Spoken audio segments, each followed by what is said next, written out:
I've always loved expeditions and I've always loved the aspect of adventures, so I just realized that sometimes you gotta do crazy things to get people's attention.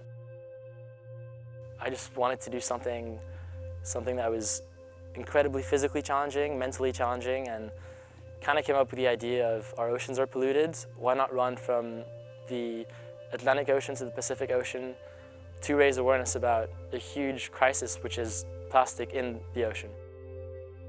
Sam Bencheghib's concern for the environment all started on his home island of Bali. For more than a decade, he's watched the beautiful beaches of the Indonesian province slowly disappear under a sea of trash. When Sam was 12 years old, he and his brother Gary began the movement to improve their coastal community by organizing weekly beach cleanups. What started as the two of us ended up being 5 friends, to then 50 people, to then 200 people showing up, cleaning up the beaches. But we realized that we would clean the beaches on one weekend and the next day the plastic would come back. If you think of the ocean as a heart and the rivers as arteries, when the rivers are so congested in plastic, the heart stops working. Not seeing change, and over the years seeing that it just gets worse and worse. We felt like it was our home island of Bali, and it's such a beautiful paradise. The beaches are so pretty.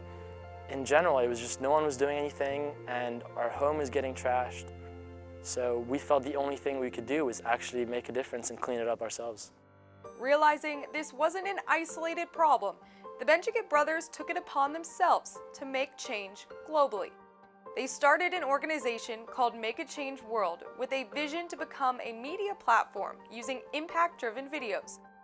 In order to make this dream a reality, both brothers came to the United States to further their education.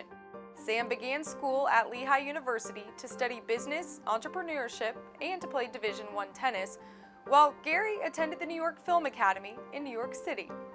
What really kick-started things off was my brother went back to Bali after his filming course and did a video series of 30 videos in 30 days of 30 change makers around the island of Bali. And that got a lot of media attention. We posted everything on Facebook. And some of those videos got like 2 million views, 3 million views on Facebook. So we really saw a lot of potential in videos. And then a year later, we did some research, and based on a UN statistic, 80% of plastic in the ocean comes from land-based sources.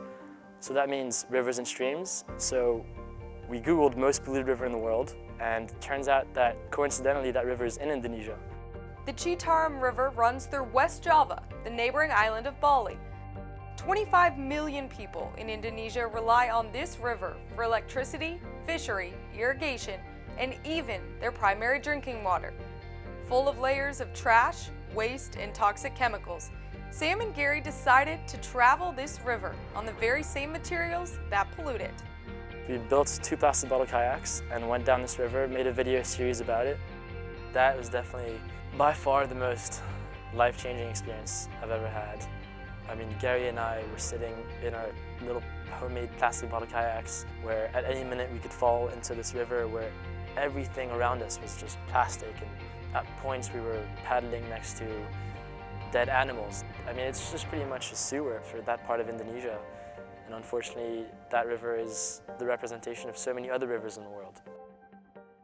The most amazing thing was that it actually reached the Indonesian government.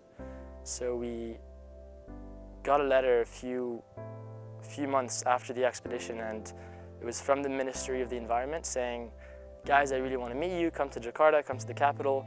So my brother actually flew out to Indonesia in February of 2018 and met with the president, and in front of the camera to my brother said, Gary, you will see that Citarum River in 7 years will be the cleanest river. So for the next 7 years, I'm going to hire 7,000 military troops to clean up this river every single day. And so earlier this year in February, we just celebrated the 1st year anniversary. And already you can see a huge difference. The powerfully shocking visuals made the Citarum River video series such a success that it drove Sam to take this issue across the United States. I'll be running 20 miles a day for 140 to 160 days across America, to try to just engage with as many communities as possible. So along the run, I'll be hosting education sessions at schools, universities, town halls, running clubs, start the plastic conversation, try to convince them to switch their consumption habits, use less plastic, and really make them understand that even though they are in the middle of the country, so much of the plastic they use ends up in the ocean.